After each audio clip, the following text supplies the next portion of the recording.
All right.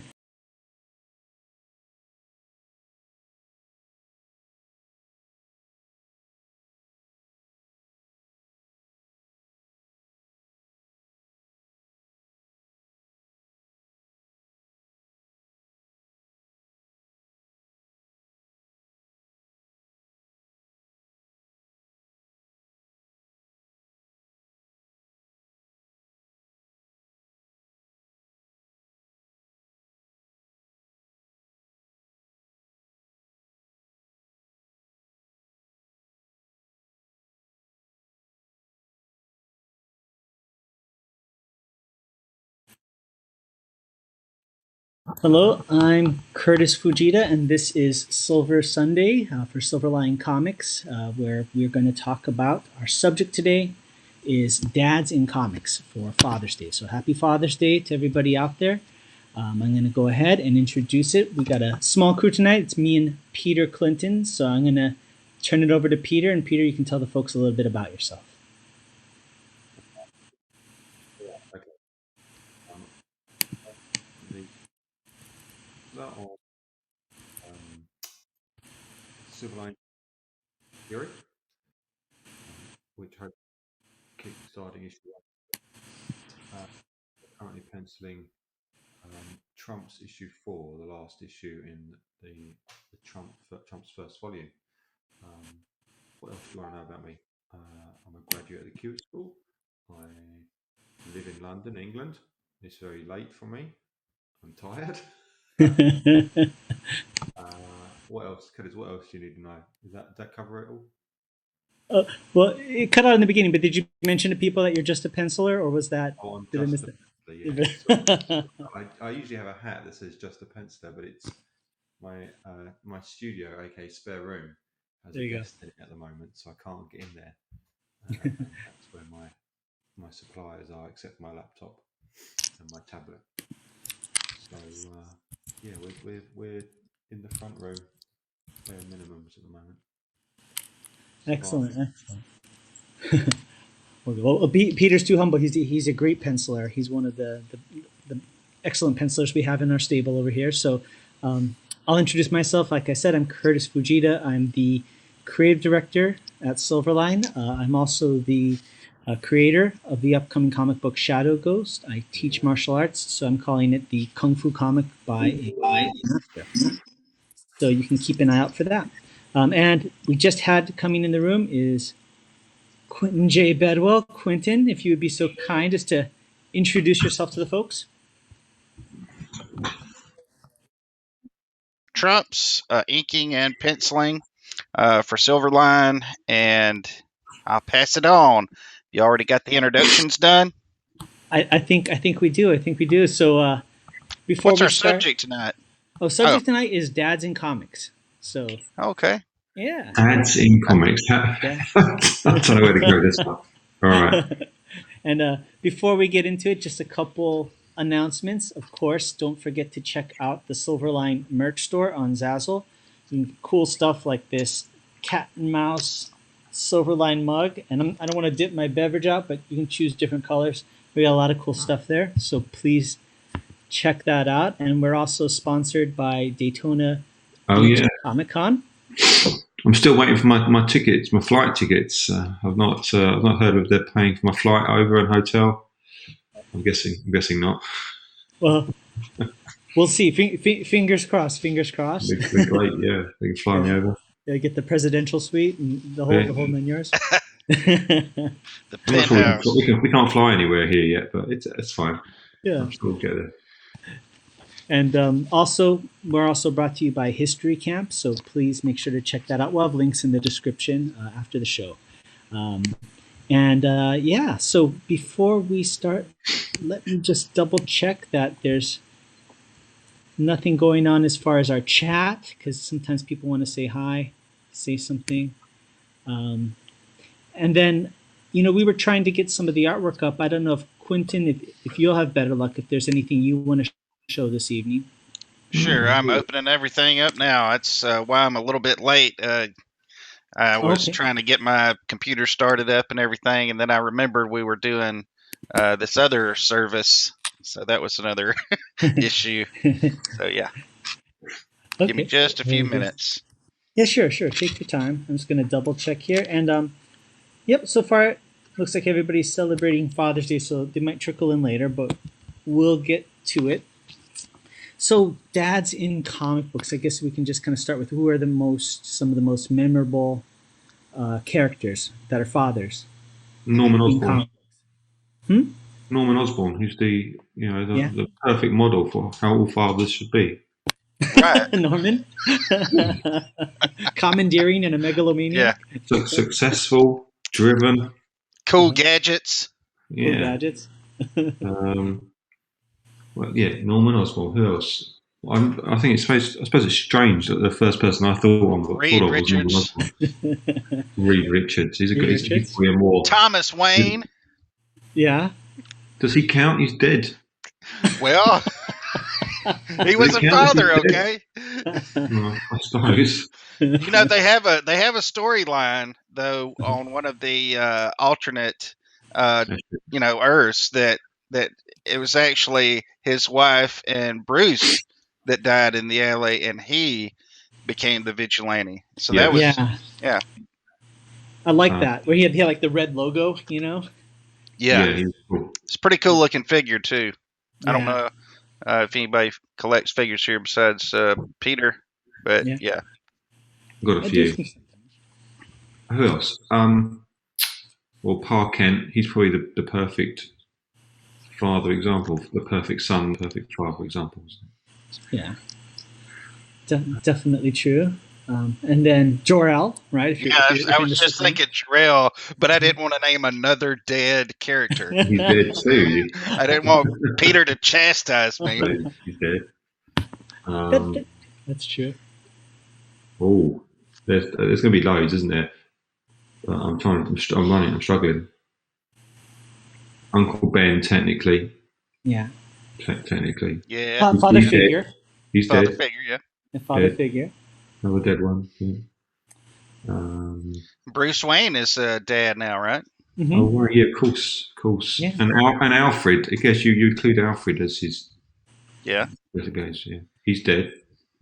Mhm. We just name it dead people now. Yeah, exactly. It's our Darth turning into- Vader. Darth Vader, model father. I know it's a Model movie, father. but it was also a comic. Yeah. Model father. So essentially, this is turning into an obituary of. Yeah. Name as many dead characters. Of as great, possible. just a list of great fathers, great father figures. That's Uh-huh. funny. We should probably separate into a list of evil father figures and Yeah. good father figures and see who's probably the better. I think the bad guys probably win. Well, Ra's al Ghul, if you're talking about the bad ones. Ra's al I was Ghul. thinking of him earlier. Yeah, Yeah. He doesn't die. He doesn't. His whole thing is he doesn't die. That's good. Yeah. Absolutely. Trying to think. So what about all our dead fathers and not dead fathers? Okay.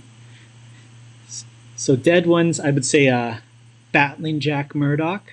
Matt Murdock's dead. That's one of the ones that's no longer around. Who else? Iron Man's dad. Yeah. Yeah. I Howard. can't Howard. remember his name. Howard. Howard. He's dead. Stark. Yep. Yeah. He's dead. I think that's actually a theme that you have to have a dead father Yeah. to really make it as a hero or villain. Well, it kind of seems like a trope, right? The father figure has to die so that the son can essentially usurp the story arc, right? I mean, that's kind of a thing we see all the time. That's deep. Yeah. I'm ready to share. What? All right. I can't share. It won't let me do it. Maybe I am. There we go. Okay. Oh, good. There it is. Oh, look, you shared. It's not fair. Mine doesn't share. There's no screen share for yours? It just doesn't work. Yeah, The we're having a little. studio won't let me do it. It's no biggie. Well, before we get Further, Wubba Fett just chimed in. Wubba says, "Three amigos holding it down. Hola." Hola. Good to see you, Wubba. There's space for you here, man. You're welcome to come on. So Quinn, maybe you can kind of tell people about this, about what you're sharing on the screen, what you're working on a little bit. Sure. Right. Let me take the opacity back up. This is how I digital pencil. I just pretty much really loosely get the forms, and I'll go through here and I'll ink it. Now, if I was doing somebody else's work, of course, it'd look a lot different.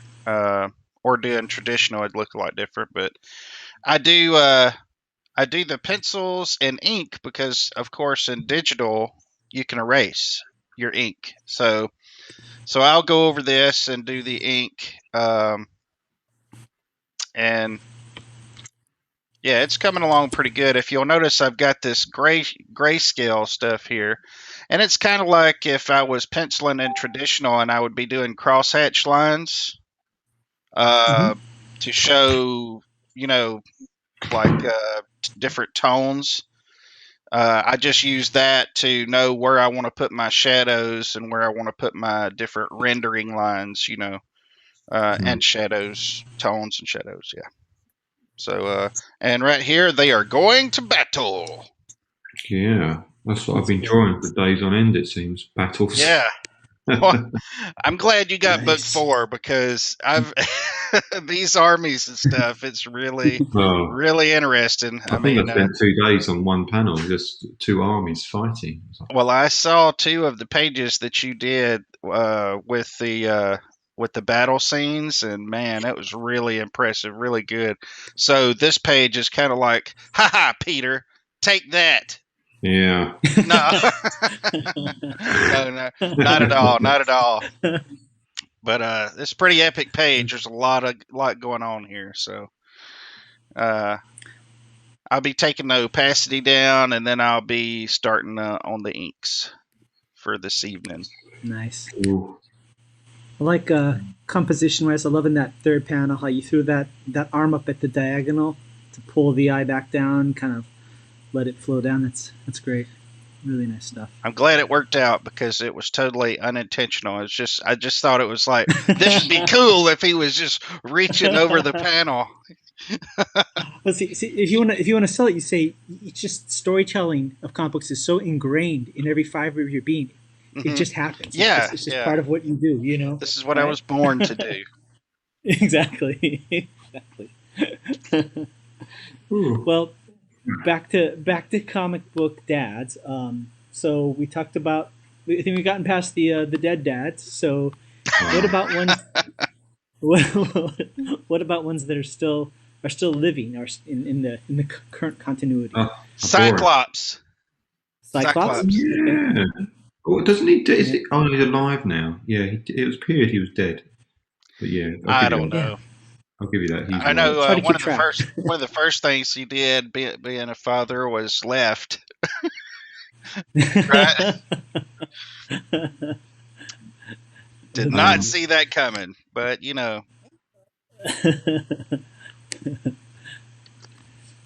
I wish they hadn't wrote that way, but it's done now. Comic book history now. Yeah, no, that's true.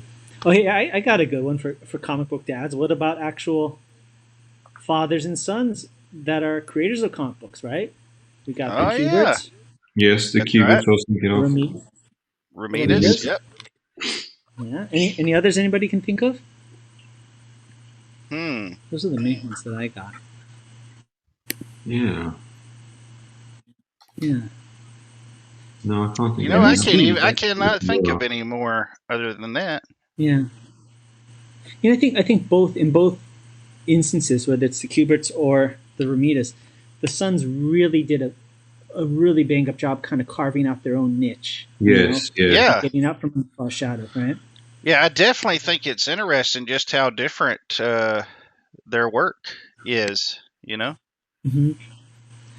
Totally, and that's got to be hard. I mean, first of all, they're not even just going into the art field; they're going to a super niche part of the art field with very successful fathers, right? I mean, John Romita Sr. and Joe Kubert. I mean, no slouches by any means. So that's a tall order, you know. Well, imagine having to follow that too. Your dad. Oh my goodness, that'd be rough. Oh, totally. Did you ever see there was a video of John Romita Sr. and Jr. doing an art piece that used to be on this old video series, and they both were drawing this one character, and it was this video series that Stan Lee hosted, and it was fascinating to see them collaborate and talk, and I'll never forget at the end. I think Stan Lee asked them, you know, for keys to success, and of course I think John Romita Sr. gave something very practical, like you should practice or not give up, and then they turned it over to John Romita Jr. and he said, well, what advice do you have? And he says, don't eat greasy food. It's like his only piece of advice. I think I remember this because if I remember right, Junior said, what is my style? My style is whatever gets it out in time. Yeah. He's right. And I kind of respect that, right? I mean, there's people like two artists that I really like that I don't think get enough credit for actually just being excellent storytellers, even though they're well known, is Dave Gibbons and John Romita Jr. are guys that are just solid. I mean, you know, may not always be the flashiest, but they get the job done. They don't slouch on anything. They draw everything that needs to be drawn. And I have so much respect for those guys, you know. They're amazing. So, well, Agreed. yeah. What do you guys think about, you know, when a character who isn't a father becomes a father? Do you think in a comic like Batman or so forth? I mean, do you think that's a good thing? Do you think that's kind of a last ploy to get the readers coming? Do you like it? What are your thoughts on that? Well, I'm a big fan of Damian Wayne.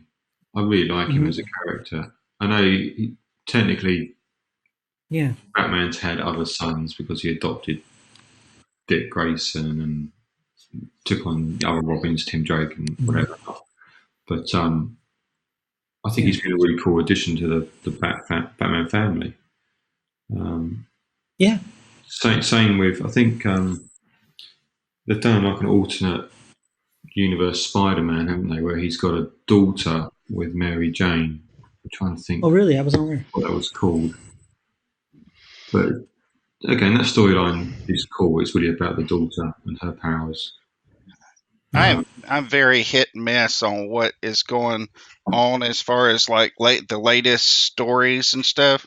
If it wasn't for that guy, Comic Books Explained. Oh, he's great, isn't he? He is. Yeah, if it wasn't for him, like there's holes and stuff I would be collecting, and he was able to, you know, sum it up for me.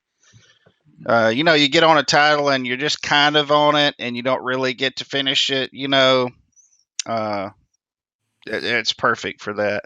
But that's how I know a lot of the stuff on the current stuff, because I like the older stuff a lot more.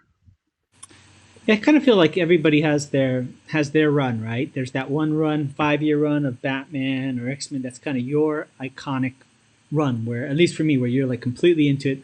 And then everything else is either what you consider came before or after, you know? Yeah. You know? Yep. And you can almost feel there's like a reset button when that happens, you know? It's kind of funny. So I'm quite happy. Anyway, if they want to change things up with characters, I think that's cool. I don't want to read the same thing over and over again. I think readers can tell when it's just done to try and grab new readers, and it's not not really meant as anything more than that. And then, you know, they're probably going to be gone or within, you know, a few months. When it's done well, I think that the Damian Wayne thing was done well, and he was meant as a character that was going to be around, and he has his own sort of personality, and he's not just there as a fill-in. It works. Yeah. But yeah, too often I think it's seen as a ploy just to grab new readers, and current readers just don't buy into it. Definitely. And they did a great job with that character, because they didn't, usually when you bring in the son or the kid, it's this wide-eyed, doe-eyed character that's Yeah, exactly. be for a kid, and they totally didn't do that. They did the opposite, right? You know? Yeah, because they already had Tim Drake Yeah, as he's a little a mouthy. character. Yeah, they Yeah. already had that in Tim Drake, so let's make him difficult, make him Yeah. every kid. Yeah, I like him. And That's he had a cool. pet Yeah. cow. I think that's cool. He had a Kitchen. pet cow. Yeah, pet cow. Yeah, Oh, really? bat cow. Bat cow. That cow. Nice. The bat cow. Bat cow. Yeah. Yeah, no, yeah. Generally, I'm okay. If they want to change characters, I'm fine with it because I'd rather they change the character than just had the same thing year after year, which is a risk with comics. But people don't like change. Yeah. Well, I think we may have talked about this in another video, but the way I collect or the way I get on runs anyway is usually by art, and Yes, yeah. I will follow that title even after the art the guy that did the art goes off of it. I will follow the story if it snags me. Yeah. For a while, but I'm really hit or miss. Once the main artist leaves the title, and then it's kind of like, well, I'll get it if I get it, and if I don't, I don't. Yeah. No, definitely. I mean, yeah, it's like as weird as it sounds, it's like a relationship, right? It's like, you form a relationship with these characters with the way they're depicted. Yeah. And you may hang on even if the relationship isn't that great for a little bit, but at some point you kind of fall you can fall out of love with that series, and kind of like what Peter's saying too, by the same token, you can fall in love with the series because it doesn't change. It's such a fine needle. Yep. The thread, right? Yeah. Yeah, that's why I don't necessarily like reboots, because a lot of times reboots to me is an excuse to just kind of put a new can of paint on something and tell the same story that I already read. Now, if it's a reboot where it's kind of reinterpreted in a different way, that's cool. But then you always run the idea of that whole deconstruction thing where let's just change everything you liked about the character. Well, that's a problem too, right? So. Well, another thing that I don't really dig about that whole thing is it's like with some characters, it's like we can't ever get out of origin story land. Yeah. To actually get to some real good meat and potatoes. What's this character about? I mean, he can never progress past a certain point. We cannot get this character. I'll even say Batman. He's probably the farthest that a character has got to go in that line. I think, man, I hate to say it over and over, but I really think the Adventures they were able to. You can see a lot of progression there and all that because they kept them around long enough to actually, to get somewhere with them. Get out of the origin story and actually into some good stuff. Totally. I hate to always go back to those movies. I sound like a fanboy. I guess I kind of am, but nothing wrong with that. You're in the right place for that. Yeah. Yeah, that's what we are. I'm in a safe place. Yeah, exactly. What I love in comic books and in TV and stuff is I love when they put the characters in a new situation. Like you'll watch a season of a TV series, and it'll be the same characters, but then a circumstance changes, and so you kind of do this great job of keeping the characters the same, but you put them in a different scenario, different problems. And so we get to see different aspects of them because they've ever been in this kind of environment, And I always I think that's the best way to do it, right? Like when the X-Men went to Australia back in the day and they had this whole it was really weird at first, but I liked it because it was so different, I think it was a really smart thing to do, So yeah. Well, that really switches things up. Yeah, definitely. I think I was a little young for when that happened. By the time I got to those books, I already knew about it, so it just seemed, okay, this is where they go to Australia. No problems. Yeah. And I'd always seen the cartoon, I think. But yeah, I like it when they do new things. Yeah. definitely.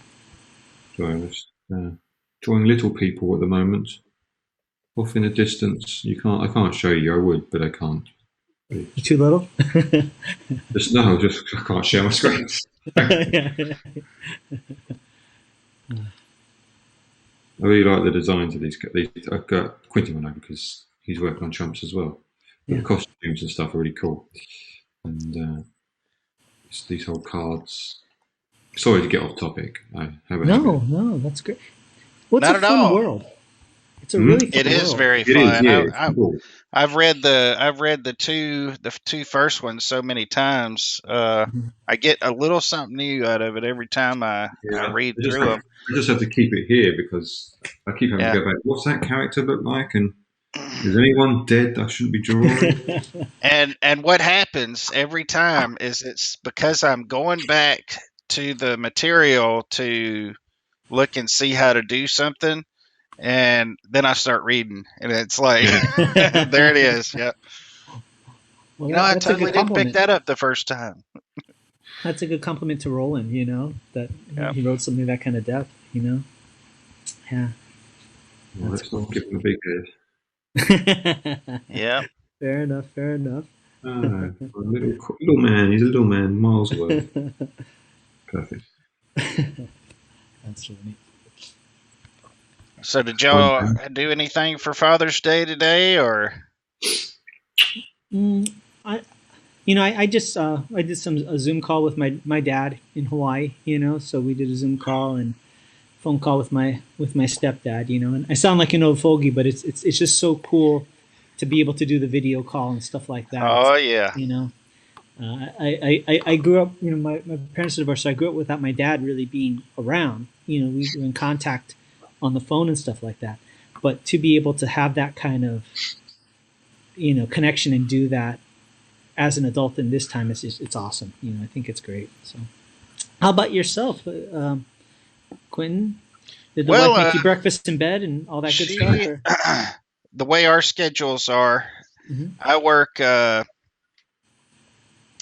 all throughout the week, and she works right now. She's an RN, so she works on the weekends at night. Oh. So everything we're going to do is going to be pushed off to like next week sometime. Okay. So, no, just, just keeping the kids alive pretty much today. That's your job, right? Here's some cereal. Take the cereal. That's awesome. Yeah. That's funny. Speaking of that, Peter, I always wanted to ask you, I know you mentioned at one point that your father was a professional athlete, but I never got more information about that. I'm curious, what's the sport?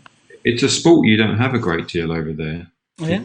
He was a professional cricket player. So, do you know much about cricket? But yeah, I mean, I've seen it with the paddle and the paddle. I mean, I know. Hey, I'm a Yankee. What are you gonna do? I'm trying to say it as nice. What do you call it? The bat, the cricket bat. The bat. It's a bat. I was going to say paddle. I've had plenty of experience with paddles, especially growing up. They played sport. That was. So I just assumed I'd play sport when I was a kid. I thought I'd be a sportsman just like that. Didn't work. I like comics. That's okay. Everybody has to kind of carve. That's right. Yeah, they do. My older brother played professional sport as well. He went into it. But me and my younger brothers and sister, gone different paths. But I saw him today. Good. And what else? And I don't have children, but I have a dog. So my dog took me for dinner with my girlfriend. So we went out for dinner. That was you it. For dinner. Yeah, he sat and ate, and we paid. Your dog's hilarious. I love Peter. For those that don't know Peter, on Peter's social media, you'll see like him opening a box or working on art, and the dog is just kind of aloof, sitting on the spare bed. Yeah, he really enjoys it. He really loves drawing. He'll just go to sleep. And then he'll wake up. It's good because I get a break every 2 hours, basically, because he'll wake up every 2 hours. Like, right, it's time for another walk. And then reset for another 2 hours, and then we're good. So I'm always getting a break. That's good. Otherwise, I could sit there all day and never see him do anything. I mean, it's funny you're talking about fathers and sons and kind of like, the expectations. And, I don't have any kids, but I always thought when I do or if I do, right, I was thinking, I've seen it all the time with martial arts instructors. The kids relent against the father, kind of forcing them to do martial arts. Yeah. And so I think I would just totally do reverse psychology. I would be like, you are not going to do martial arts. I will never teach you. You'll never be good at it, Yep. You're going to watch YouTube all day. I don't know, son. You're a little bit stringy in the arms. Yeah, exactly. I don't think you could get it done. Exactly. Just use that reverse psychology to my advantage, yeah. So you had a nice easy day today then. Just got it all done on the phone. Yeah. It was really easy. Just all Zoom communications, So it was good. If my dad was still around, I doubt he would even know how to do any of that stuff. So I just had to call him on the phone. Yeah. Cell phones was enough for him. He was one of those that he didn't hate technology, but he didn't really take the time too much to get into it, Sure. Well, to be honest, my sister who lives there in Hawaii also, so she brokered the deal. So she did all the behind the scenes technical stuff. So that made it a lot easier. Oh, cool. Yeah. But I have to say, my dad cracks me up sometimes because he's a pretty mellow guy. But, he does use YouTube. And sometimes when he wants a tutorial on something, because he likes photography, he'll watch the video. And it just cracks me up because I've never heard him so impassioned, but he gets frustrated because, as some YouTube videos go, it starts out and they're like, okay, here's a quick, 5-minute hack on how to do this. And then the first thing, well, don't forget to like and subscribe, smash down that subscribe button. And then they go, and this is sponsored by so-and-so. And my dad, who really doesn't cuss much, he was talking to me on the phone. He goes, I'm so sick of these videos. He goes, I just wish they would hurry the F up. They take too effing long. And it just made me bust up laughing. It was one of the funniest things I've heard. So. It does get a little aggravating sometimes. It seems like sometimes the YouTubers, man, they go to selling a little bit too much, and it's kind of hard to stick around to actually watch what they're, what they got on there. So I kind of agree, but I know they got to pay the bills. I know they got to pay the bills, keep the lights on, all that. Speaking of, did I mention that you can get this wonderful mug on Zazzle.com? I thought you were going to send. Wonderful segue, Curtis. Wonderful segue. We're also sponsored by Daytona Beach Comic Con, as well as History Camp. Thank you very much. You should do that throughout the conversation. Just kind of latch onto some word somebody says. Yeah. Yeah. Did you say sponsor? We're sponsored. What Damian Wayne would drink out of if he was here right now? I think Damian Wayne, he would love a Silverline mug just like this. Yeah.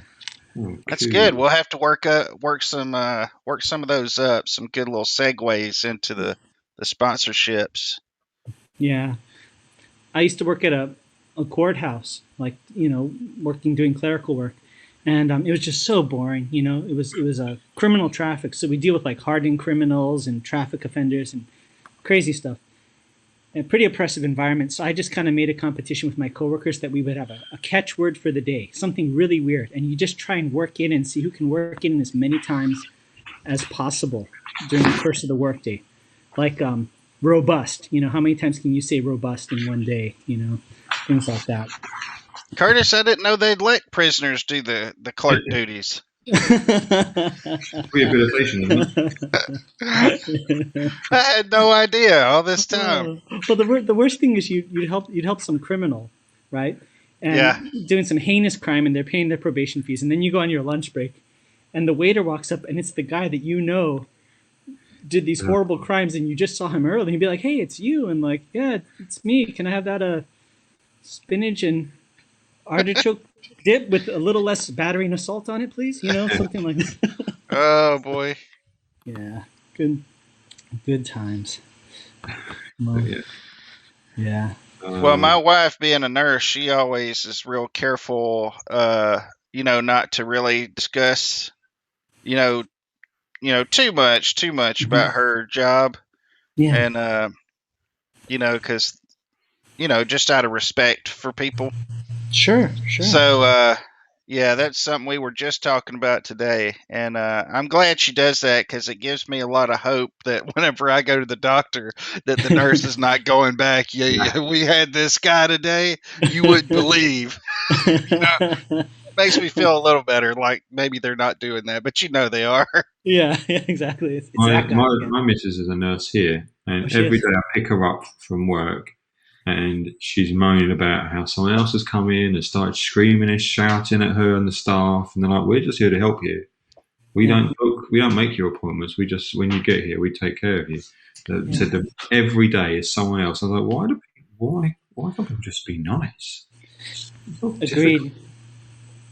I think you not to put too fine a point on, but I think for people who don't have a lot of control in their lives and things like that, when they have the opportunity that somebody is doing some type of service Yep. for them, they kind of take it as an excuse, like, "Well, I'm the king of the castle now, and I can kind of Yeah, knock you down a notch." It's the only time that they feel empowered, And I just wish I could go to their workplace 5 minutes later at the grocery store that's right. Yeah, and treat them the same way. that's what you should do. Follow them. Yeah, exactly. That never ends bad. Following people home, Yeah, nothing wrong. It shows that you care. yeah. Yeah, I just want to make sure you got home okay. Yeah, exactly. Exactly.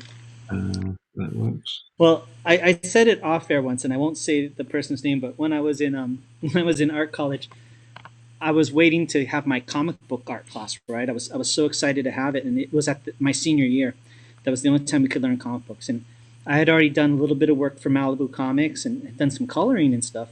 And I went into work there. I went into class, and the professor just had it out for me for whatever reason, just constantly calling me out, even to the point where saying like, "You will never work in comic books," all this stuff in front of the class, completely unprofessional. So I came back to LA, met some of the people that I knew in the industry, and they asked me who this guy was, and I told them, and they said, "Oh, well, there's a reason he's teaching at that school, and he never makes his deadlines. He's Yeah. notorious in the industry."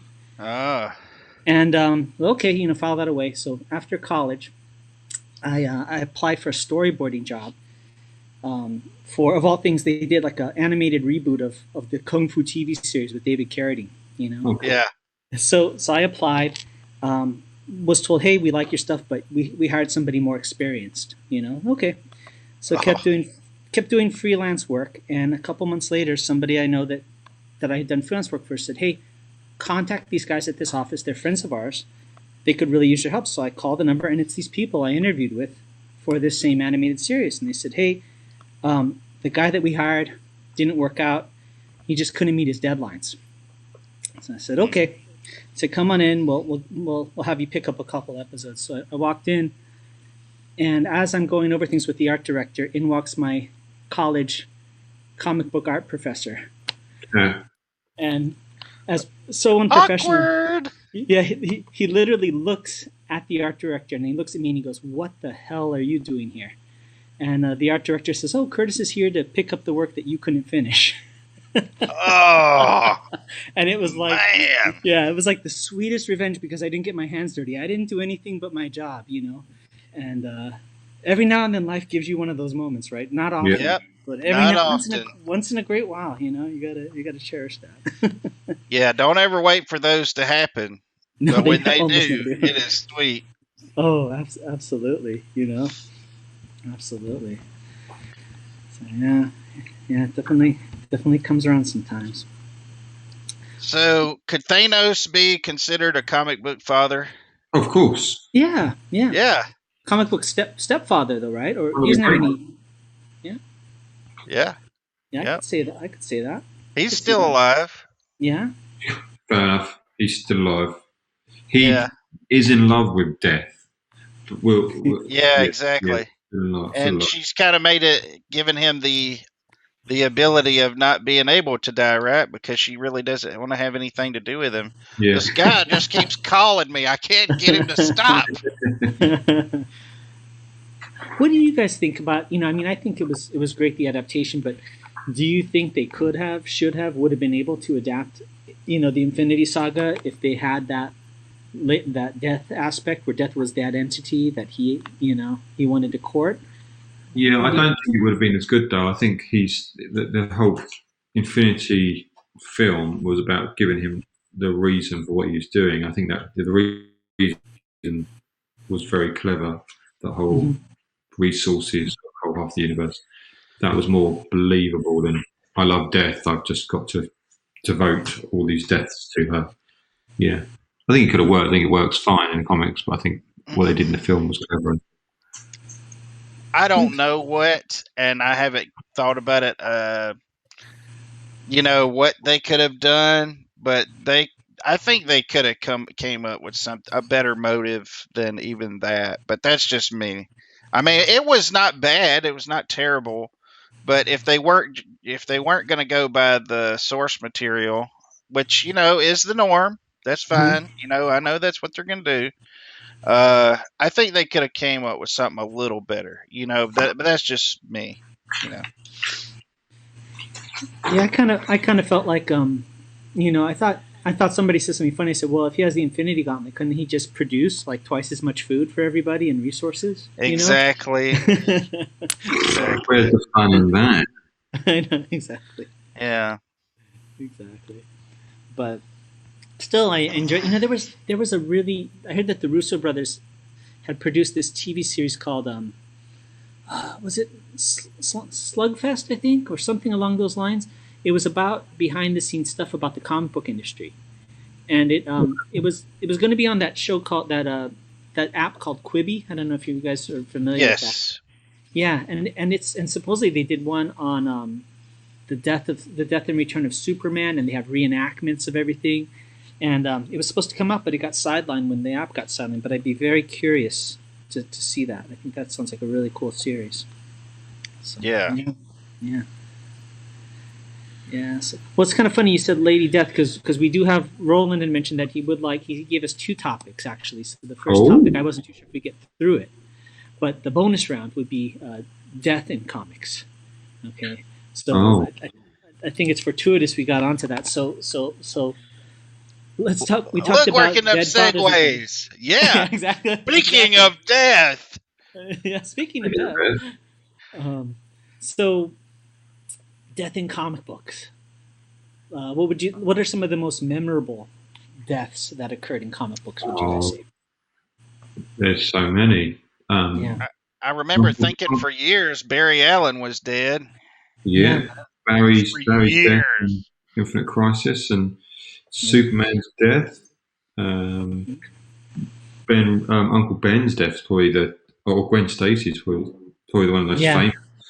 I think that's one of the best ones is Gwen Stacy's, Yeah. Yep. Hands down. Oh yeah, that kind of. What would you say? That was like benchmark. Yeah. For comics in general, wasn't it? Yeah, because she stayed dead for an awful long time as well. Yeah. Mm-hmm. Well, I think they had that like all around Marvel. Whatever you do, you can't bring her back. I think maybe it was Jim that interview with Jim Shooter. I can't remember, but that was like a thing. They were not allowed to. You can do what you want, but you can't bring.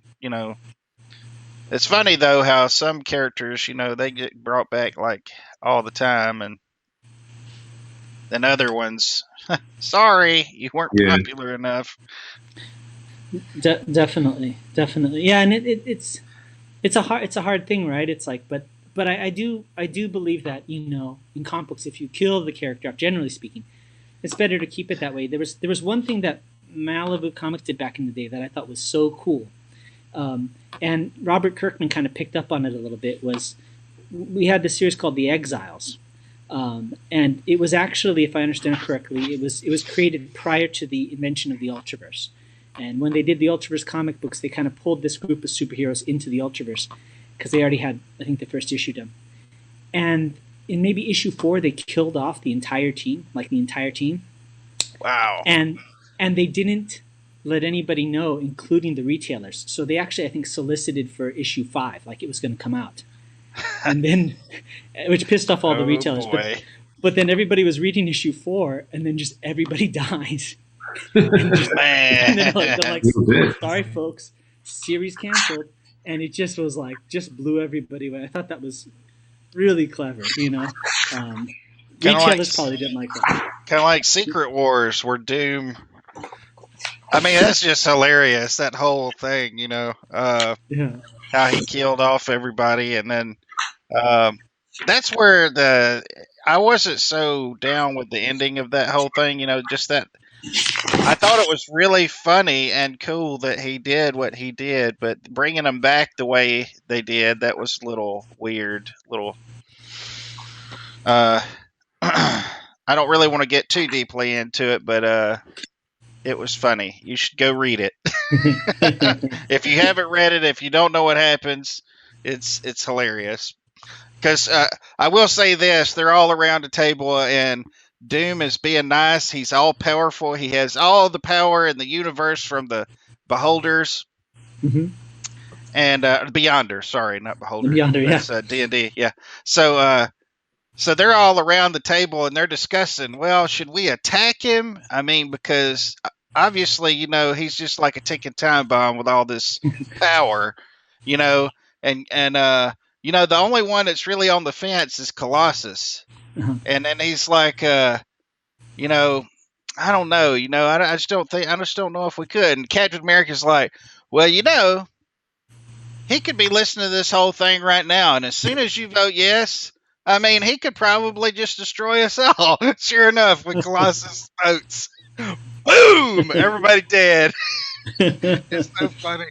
But anyway, I love those old books. Just how the simplicity of things. But it kind of coincided with your story just a little bit. I'm sure. Of course, they probably didn't care that much. Mattel with their figures and stuff, you know. Or was it Mattel, or was it? Yeah, it was Mattel, wasn't it? Yeah, I think it was Mattel. Yeah, that had the Secret Wars stuff. On the Beyonder was awesome. Was in the Secret Wars 2. He was like Dave. He basically like David Hasselhoff in a Michael Jackson jumpsuit. It was with a Jerry curl. Yeah. I mean, it's like, oh, it's so was good. Awesome. Oh, that was so good. It's like, bring that back, please. We need more of that. Right. It was funny, his ignorance throughout that whole, you know. Oh man, it was so good. Well, speaking of death in comic books, what do you say were good instances where a character died and came back, where you didn't feel cheated, or do you have a hard line on that? Are you like, hey, you know what? If they're dead, they're dead. Don't ever bring them back. I find in comic books, whoever dies, I expect them to be back within a. Yeah, you know, that's why. Time. That's the big issue. There's some parts of the multiverse that I like, but at the same time, it is, you know, there's no real. To me, there's just no real consequence to stuff, you know, and that's one thing I really don't like about it, because it's like when I used to watch the old Star Trek episodes, and I could tell this was going to be a time episode, because everything that happens in the show by the end of it doesn't matter, you know. So then I feel kind of cheated, you know, because nobody made any character growth. There was no, you know, it's kind of the way it is with the multiverse. And, you know, whenever you feel like there is some impending doom, it really means something, you know, if people are able to die, kind of like in real life, you know. Be careful what you do. You know, if you like motorcycles, or if you like doing all kinds of stuff that's risky, there's a consequence for that, you know. But you know, in a multiverse kind of situation, there's not really, of course, you may die, but then there's 50 other ones of you who made the jump you know, Yeah. Yeah. and you're okay. So anyway, I don't know. I think the multiverse kind of has taken away the. So people just really don't stay dead, and it. Who wants Superman to stay dead? But at the same time, in real life, when somebody passes away, somebody has to take their place. Mhm. And that on its own, that's kind of why I like the way Star Wars does things. Mhm. And I'm talking about like the legacy. They've got all of these stories of all of these Jedis and even Siths from way back when. And sometimes they're very hard to kill, but they do die, Mhm. and then somebody else comes along to take their place, or they fill the vacuum, or you know, and it makes them more special because there is, danger. There's real danger. There's, they can really, they actually can die. I hated to see Qui-Gon Jinn Mhm. bite the big one because I love Liam Neeson Yeah. and I loved Qui-Gon Jinn, his character. I knew that he wasn't in the first three, of course. I knew it was going to happen. I just didn't think it was going to happen in the first movie. Um, that, and the fact that they didn't bring him back, imagine if it was Marvel or DC, he'd have been right back, because people love him, and everything. So I don't really know how I feel about comic book deaths anymore. Yeah. Like Peter said, I kind of feel like when somebody does die, especially if it's like a real, awesome character, I just know, well, be interested to see how they bring him back, after he's hit by a train, burned, and, Yeah. and, and, it's always interesting to see how they're going to do it. I think the interesting thing is and I've heard them say that about Uncle Ben, right? You can never bring back Uncle Ben. Is Yeah. the idea of if you bring them back, does it undo some development of the character, right? If Yeah. you can bring him back in a different way, like I think I really liked how Winter Soldier came about, but it's like, how do you bring the character back without undoing the importance of their death? And that's really a hard one, right? So Yeah. yeah. Because then you feel cheated, right? Because you're like, I was emotionally invested, I was financially invested because I bought that issue, and you just kind of feel it kind of cheapens it, So it's a tough one. Well, let me just say, I watch from time to time when I'm doing these pages.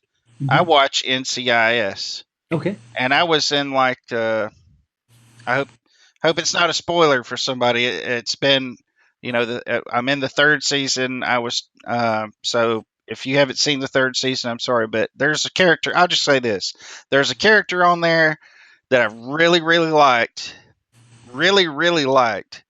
and my wife was watching it as well, but she was like several episodes ahead of me, and I was noticing when she was watching it, this character never shows up.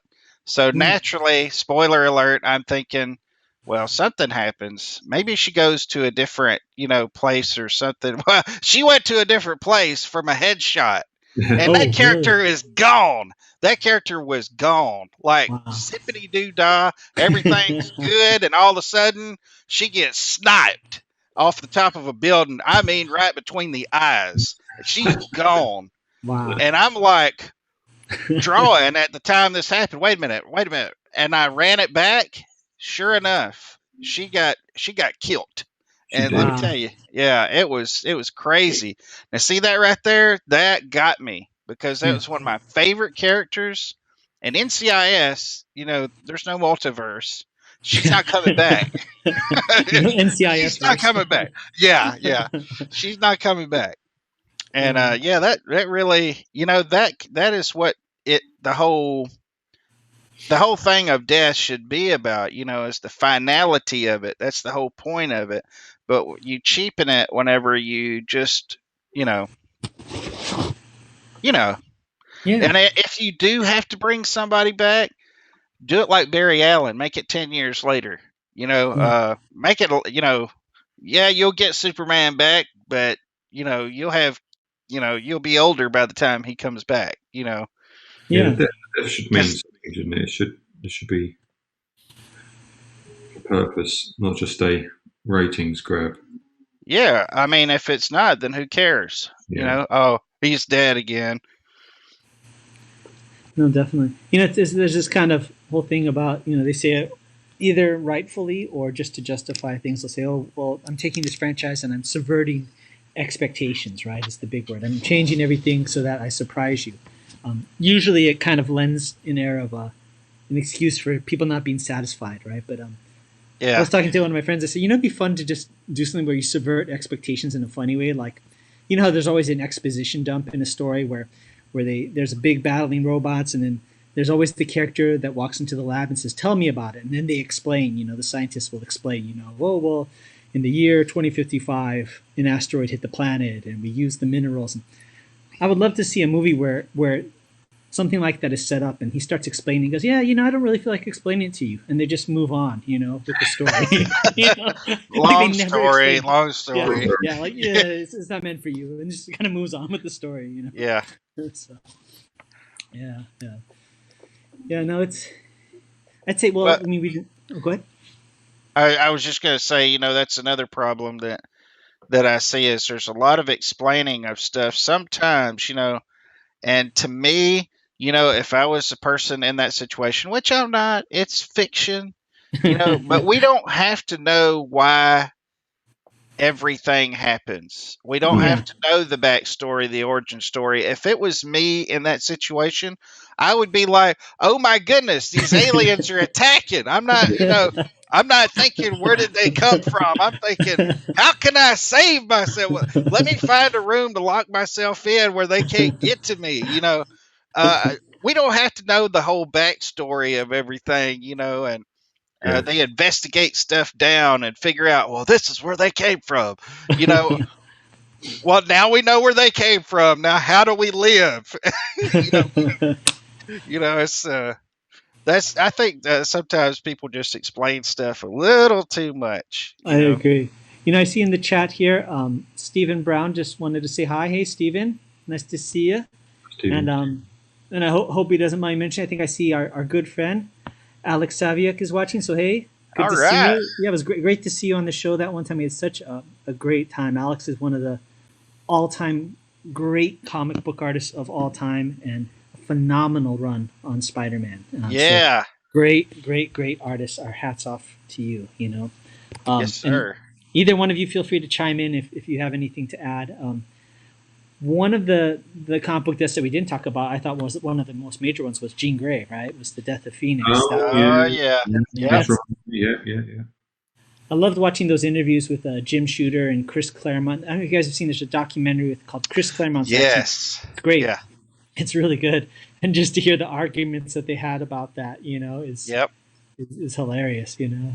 It was great. So I would have loved to be a fly on the wall whenever he took that in there, and Jim Shooter was like, "No, she has to die." yeah, what, right? Oh boy, wait a minute, what? It's like, whoops. Oh, Steven said he sent messages on YouTube. Sorry about that, Steven. Let me hop over there. We're kind of working with a skeleton crew today, so I'm not jumping around as much as probably I should. Well, come on now, I'm far from a skeleton. There you go. Okay, Steven, I said this. He says you're early. Yeah, Steven, we did change the time, so we are an hour earlier now. But we're glad you could join us. But from now on, we will be an hour earlier. And he did mention that they did bring back briefly when Spider-Man went back in time to stop a villain. Are you talking about, maybe Steven's talking about Gwen Stacy? I'm not certain. Maybe he can clarify on that. You know what I think is actually more deep than the death sometimes of a character was when somebody gets sidelined. I think like Barbara Gordon getting sidelined and becoming Oracle. To me, that had a lot more weight than her just kind of disappearing. You know, I thought that was pretty deep. Yep. Oh, Stephen Brown says he was talking about Uncle Ben. I was not aware. Did you guys know that Uncle Ben came back, I guess, at some point? No idea. Wow. He said that he went back in time. Okay. I know there's been clone versions, so it's not really been him, but I don't know. Yeah. So kind of along the lines of multiverse, and this is kind of going off on another thing. But what do you guys think about Elseworlds and what ifs and alternate universe takes on things? Do I you guys like love that? Or? those. Love You them. know, my favorite book growing up was Marvel What If, Those are fun, right? because it was meant to be that. You know, it was that was my that's the kind of multiverse that I like. But go ahead, Peter. Sorry. Yeah, no, I was going to say I love all that because it's the same characters, but you have a more freedom, I think, to do some stuff that you wouldn't be able to get away with in the normal storyline. You can go have real fun with it, and it's just, and you know when you're reading it that this is just going to be a couple of issues, just a bit of an exploration of something new. It's a bit more interesting, and it doesn't affect your character really. Yeah. Yeah. What are some good ones that you guys like? What are ones that you're like, yeah, that was a good take on something? You know, it's been so long that I don't even remember. So there's I guess it's not really a what if, but it's the Spider-Man where he's got a daughter and he's married to MJ. I'm trying to think what that's called. It wasn't that long ago that came out. I mean, it wasn't done as a what if, but it was a alternate version, I guess. Was it kind of futuristic, or was it more modern? It wasn't really futuristic. I guess it was. It was just an alternate history, maybe, or alternate universe where he and MJ had a kid. Okay. I'm gonna have to look that up now. Hang on. They had a goat. They had a girl. A kid. I think. I was just. Oh, a kid. I see. Yeah. I think one of my favorite ideas. The execution was okay, but I thought the coolest one was Batman Speeding Bullets, Elseworlds. I don't know if you heard of that one, which was basically is that when Kal-El leaves Krypton, he doesn't crash in Smallville, he crashes in Gotham, and gets adopted by the Waynes. And when they get killed, he becomes Batman. And the cover was like that classic picture of Superman kind of like going over Metropolis and the city's underneath him, but it was Batman. So it was like, it was Superman with a big chip on his shoulder, and it was it was awesome. It was so cool. That's not safe. Somebody that powerful to be have that mindset. Yeah. I think the other one was I don't know if you guys are familiar with Max Landis. He's the son of Robert Landis, the director, and he pitched an idea for a reboot of The Death and Return of Superman. And it was basically the same story, but one of the coolest parts, and of course as a martial artist I like this, was that when Superman comes back, he's kind of weak. So he goes to Batman, and Batman basically trains Superman so he can be ready to fight and take on Doomsday. And so he teaches Superman martial arts. So now you have Superman having this kind of disciplined way of fighting, with all that extra power and stuff like that. I thought was kind of clever. So. I've heard you talk. I have not seen that, but that sounds like it would be awesome. It sounds like it'd be an awesome story to pick up. Yeah. Do you remember which one that was? Because I think I would like to purchase that. Yeah, I think it was actually it's just a video pitch. He didn't ever got to do it, but if you go on YouTube okay. Max Landis Superman, it's literally him just hauling off and talking about it and getting really passionate and basically telling what his version of the story would have been, which is pretty cool. Isn't that something? You hear some of these really cool ideas, really cool pitches. I was going through some on the Masters of the Universe stuff that just never got made. Yeah. Man, such good stuff. I'm talking Masters of the Universe, kind of like a Lord of the Rings epic journey type thing. Just never going to see it. It'll never be realized, because, they make their pitch, and if it gets picked, it gets picked. If not, I love to hear those. I love to hear those. Definitely. I see Stephen Brown.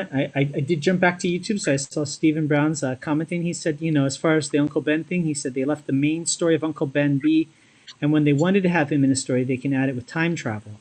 He said time travel is very tricky in comics due to the butterfly effect, can change one thing in the story you have already told, and it messes with the rest of the plot. Yeah.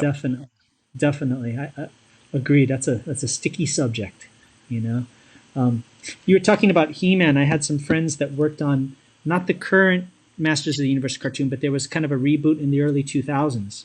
Yeah, the And, 2000X. Is that the yeah. one you're talking about? Yeah. Yeah, and I love what they did in the intro because the intro started just like the old Filmation ones, where he starts talking and espousing exposition, and then just halfway through his sentence, these like starships come in and explode things and kind of interrupt them. I thought that was one of the funniest things, That was awesome intro. I never watched that, but I've seen that, that intro before. It was really well done.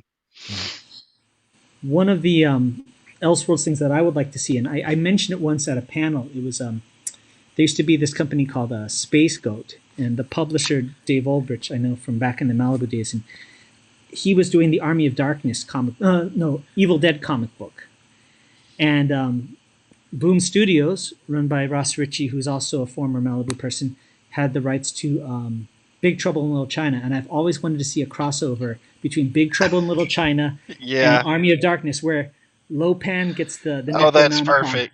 Wouldn't that, and you have those two guys, Ash and Jack Bird, wouldn't that have been that would be the perfect crossover, in my opinion. I would love to see that. I think Big Trouble in Little China is one of the best things that Kurt Russell ever did. That's awesome. Yeah, I love that. Yeah, I love that movie. And he's the most likable hero because he's a doofus, and something about that is so endearing, Didn't the guy who played Lupin get the star on the Hollywood Walk of Fame this week? Yeah. James Hong. James Hong finally got his star. Really? He should have. Holy moly! He was awesome, man, and he seemed to be in everything. Anything that had any Asians or any of that stuff, he was always. And his work and him and Seinfeld. He was serious, yeah. I mean, that guy could do anything, I think. Oh yeah, he's like that connective tissue. It's like there's certain actors that are that connective tissue of something, and they're always there, and they always elevate everybody else. But well, hey, I think we have somebody coming in. I think. Oh, it is. Oh yeah, Roberta Conroy. Roberta Conroy just came in the building, so. Good to see you, Roberta. We didn't have the chance to introduce you properly, so I'm going to go ahead and just kind of let you tell the folks a little bit about yourself, if you'd be so kind.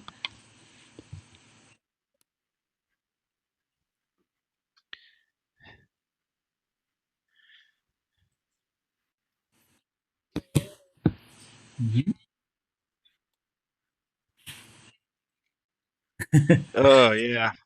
It's hot.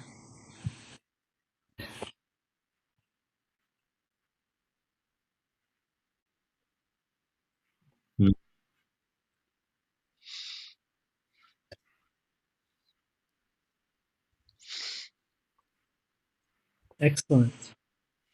And Peter's pencils, Tommy's inks, and Roberta's colors. It's just like the perfect confluence. It looks amazing. Yeah, I'm really looking forward to it. Yeah. Cream of the Peter, crop. We liked your secret appearance. We were looking at some of the pages and we were like, is that Peter? That looks like Peter. I draw myself in everything I do. I'm always looking at myself. I look at myself for facial expressions all the time. So I'm like, well, I'm just going to draw me. It's fine. Why not? There's no big. Why not? I'm going to make myself a lot more handsome than I am in real life, but it'll be me. So we could tell it was you. So that's a good sign, Yeah, I don't see why I can't draw me, and I guess I'll try and draw other people as well. Towards the end, there's certain names I put on the side of buildings and things, which the artists have got to make it fun for themselves sometimes. Yeah. Yeah, there's a page in there. I think there's Roland's Pub or something like that. I was like, all right, that's great. I can do this stuff. Why not? You could put Silverline titles That's right. as movie posters. Yeah. I didn't think of that. Yeah. Yeah. Mm-hmm. As long as it doesn't go like that movie, Being John Malkovich, where everybody looks like Mm-hmm. the same person, then Oh then yeah. it gets a little creepy, right? But that's I can great. start advertising my other books for other titles, for other publishers. No, maybe not. No, look, No. it's coming along great. Oh, okay. I So know if you Quentin- want some relief on drawing Yeah. here, I can put up some color shortly. would you be okay You're with that, interested? Quentin? Sure, you can do it now. Yeah. Yeah. Great. Hop on. Okay. End screen share. Boom.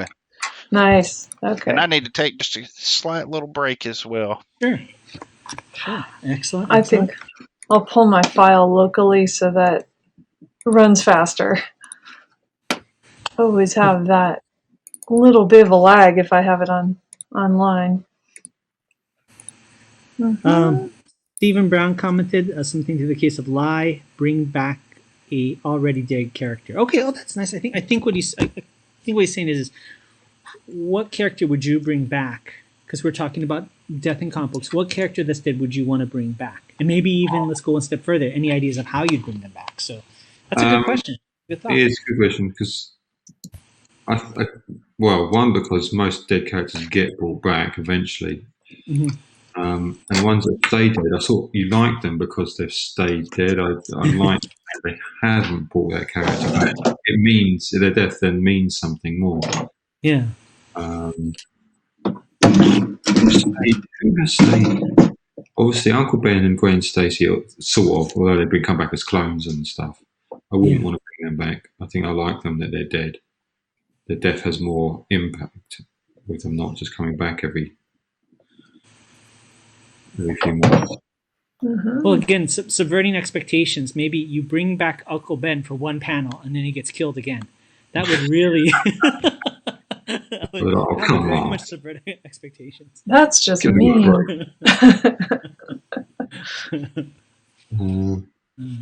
Okay. I don't know who's dead at the moment. That's the thing. I don't know who's. Craven. I really like the Craven character. I mean, I know his death meant something. Did he ever come back, or did he stay dead? I think he has. I'm sure he's come back. Yeah, because I mean, he took a shotgun to the face, right? So that was pretty. That's a tough one to explain, Doc Ock died and then came back as the superior Spider-Man, and then came back as Dr. Octopus.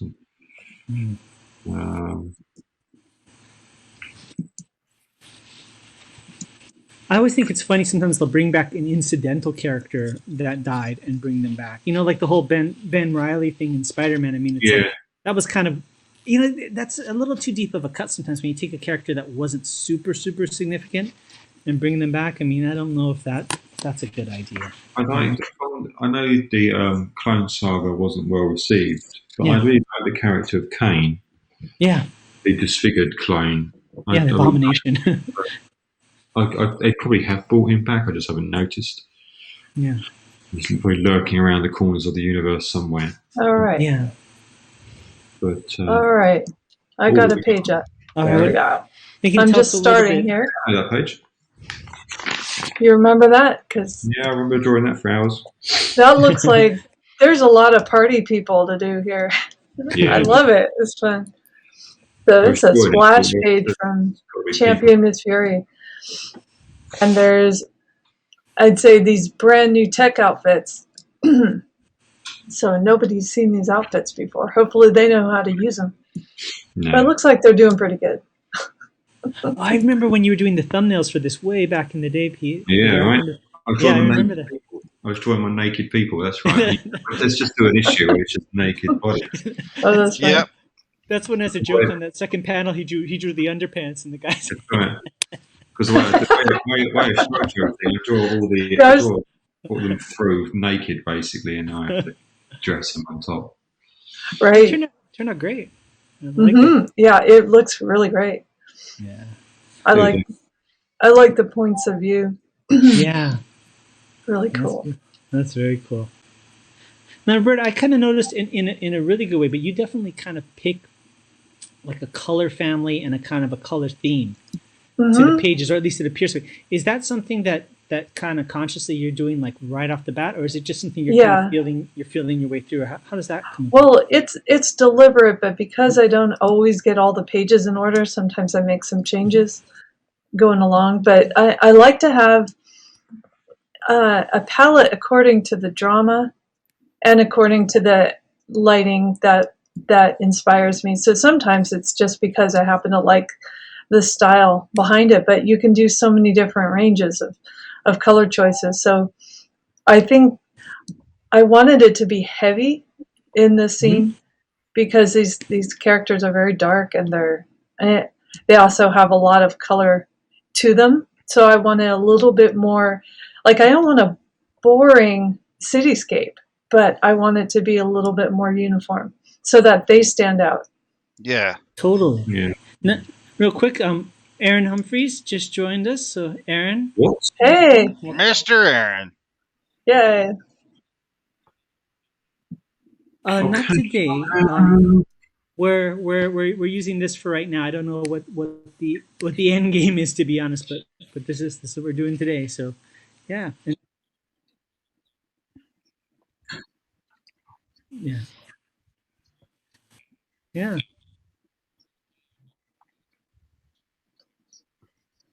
Aw, Thank you. I'm glad you're It's here. smiling because you're here. It's smiling because you're here. So Mhm. Well, we're glad the that folks he at was home- your second choice. yeah, I don't mind.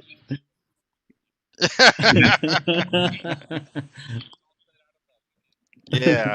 Well, for the folks watching, if you would be so kind to introduce yourself and tell them a little bit about yourselves, Aaron. Yeah.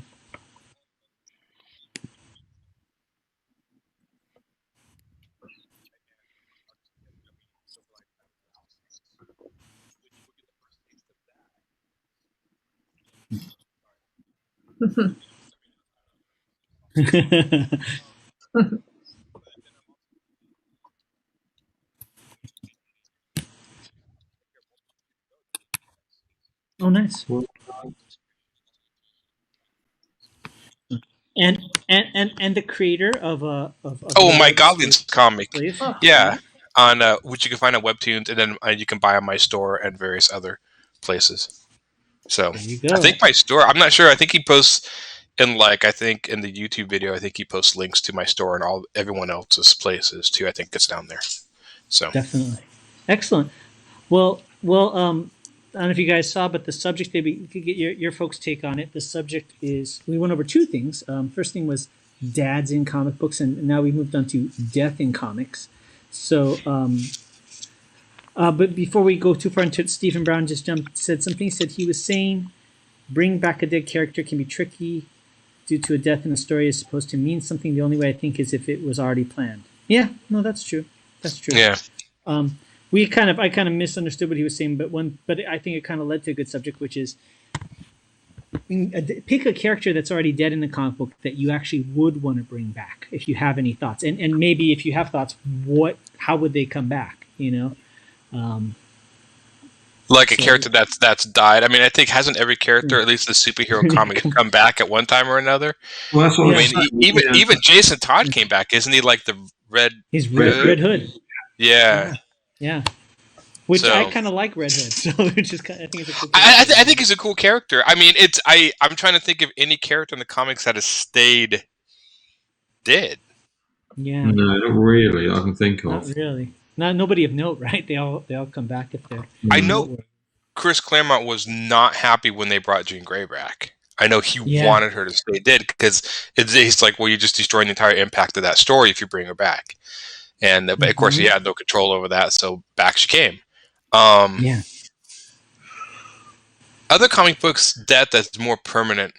But superheroes, I'm trying to think. Yeah, I'm also trying to think of who has stayed dead. Yeah. I think they should have kept her dead too. That's just Yeah. me. They milked that cow for all it was worth, and I'm not talking about like Jean Grey was a cow. I'm saying, Yeah. you know what I mean. Yeah. Well, the way she died in the original comic was so. She killed herself. I mean, it was so like sacrificed. sacrificed herself. So it was like And that's why I always find it so weird when they do the movies. They rarely, I think, only one telling of the Dark Phoenix saga. She killed herself, kind of, but nothing like the comics. She just like raised the gun out of the ground and shot herself. And if I'm spoiling this for anyone, shame on you. This is a classic superhero story. You should have already read this or know about it. They made 2 movies on this for already. So no, I'm not spoiling anything. But yeah, I don't know. That's the first time they did the Dark Phoenix. They had like Wolverine kill her. I'm like, that's not the way it's done. And then the second time they did it, they had her, I guess, kind of kill herself. She went into the air and dissipated, turned into energy or something, but nothing as tragic as the shotgun to the head. I guess it was like a laser pistol. I mean, she just like slaughtered herself. Like, okay. But the one thing they never quite got, I thought, in the movies was the fact that she destroyed a planet. That's what I thought. And that she remembered and she heard all those screams and it was like tormenting her. And so it was almost like this tortured soul killing herself. In the movies, it was like she was turning evil, but yeah, in the comic, it was like, no, man, she was like, didn't want to be that. Well, it has to be earned, right? I mean, you have to actually have been with the character for a while, yeah, for that to really mean something. And I think, fingers crossed, now that Marvel Studios has it, I hope that they are able to work something to that level, But yeah, we'll see. On this, go ahead. No, I was thinking something else. No, go ahead. No, on the subject, we kind of covered clones. That's another thing. Clones. I know we're kind of going off on different subjects, but what are you guys' thoughts about clones? Because we had Madeline Pryor, we had Ben Reilly, we had the Supermen. What are your guys' takes on clones? It can get a bit tired. It's like, oh, okay, it's clones. Yeah. And it takes away the value of the story. Oh, they can't be dead. It's probably just a clone. That's what always goes. If they're dead, there must be a clone. I'm going to say something controversial. I like Madeline Pryor better than I did Jean Grey. Whoa, shots fired. And we lost the stream. And we lost the stream. We are off the air. Thanks for joining Silverline tonight. Yep. No, I actually didn't. I was, Jean Grey is okay. I didn't understand, like, Wolverine. I read the X-Men. I'm like, look, the X-Men are full of tons of good-looking ladies, but Jean Grey was the magic woman that attracted like everyone. Like Wolverine and Cyclops would fight over her. I'm like, dude, just go find another girlfriend. Yeah, and I think Cyclops is a little creepy because like he could never get away from her. Like he even left the clone whenever whenever the real Jean Grey came back, the clone that had his child and everything. It's like, man, you need help. You need some help. I mean, I didn't know. I mean, Jean Grey's psychic, so maybe she has some sort of psychic control. That would be a cool story. She found that the whole time, like Jean Grey was just messing with him the whole time and psychically controlling him. That'd be kind of trippy. Definitely. Now, I got to rewind it, Quentin. That was a bold claim, so you have to explain why Madeline Pryor over Jean Grey. The people want to know, and I represent the people. We want to know. Well, because I just never really got into. Usually, when I get into a character, I don't know. There's something, with Madeline Pryor's story, because that happened to her. She was just left high and dry like she was. That really resonated with me. Whereas Jean Grey, I don't know. She just always seemed to kind of be around and just didn't seem to have a lot of character other than her relationship with Cyclops and all that. And the Phoenix. That was a great story, but just seemed like, and another thing about Madeline Pryor, they got rid of her and they just didn't even use her for a long time. Yeah, she was an afterthought. Yeah, and they did a lot of stuff with that story. I think some non-creative people got a hold of it just to, hey, we'll go back and do this because we know that people will buy it. Yeah, they should have really just left it where it was, and it totally killed Cyclops for me whenever he left, as I was saying earlier. The way he did, it was real big character flaw to me. But to each his own. So definitely. Stephen Brown just kind of commented on it. He says, with clones, it may work, but you would still know that they are not the original, so the original would still be dead. It might be a safer way to bring back a character, which I agree. It's kind of a non-committal decision, right? It's like, I don't want to kill off the character completely. I don't want to bring them back completely, so I'll use a clone. And so, It's one of those devices, just like the multiverse, to where actions and things that happen don't have any real consequence, like time travel, multiverse, clones. It's all plot devices to bring somebody back. Oh, we killed such and such, and this is a way to get them back. I think this just happens when you have the idea of no ending in serialized comics, which is part of their charm. Like, comic books are equivalent to the old soap operas, sort of, the serialized stories. But I mean, you're constantly going to be kind of recycling these characters and stories through, where, I mean, I think that is actually kind of a little bit of a failing of comics, because I think that's why it's so daunting for people to get into it. It's like, well, can I read it? Does it end? No, it never ends. Well, then what's the satisfaction I get from investing in these characters? Yeah, you get to read their adventures, but you don't get any satisfaction. Like, how do they end up? What happens? Because it never ends. Yeah, and that is really the thing. Is that you can't really have an ongoing title with a dead character, main character. Exactly. So, I mean, there is that, and that is just the caveat of having an ongoing title. Is that there really can't be an instance where they die. I mean, you could dismember them though, or have here we are on amputees again. But I mean, you could have people. You can have people that are really close to them. Well, like we were talking about just a few minutes ago, Gwen Stacy, that are really pivotal characters. You get everybody to loving them and everything, and then you take them away, kind of like Frank Miller did with Daredevil and Elektra. That was awesome. That was awesome. He got you to fall in love with that character, and then snatched her out. I mean, that was important. That was pivotal, and it meant something. And it was a way to add something to the story that was long lasting and without killing Daredevil.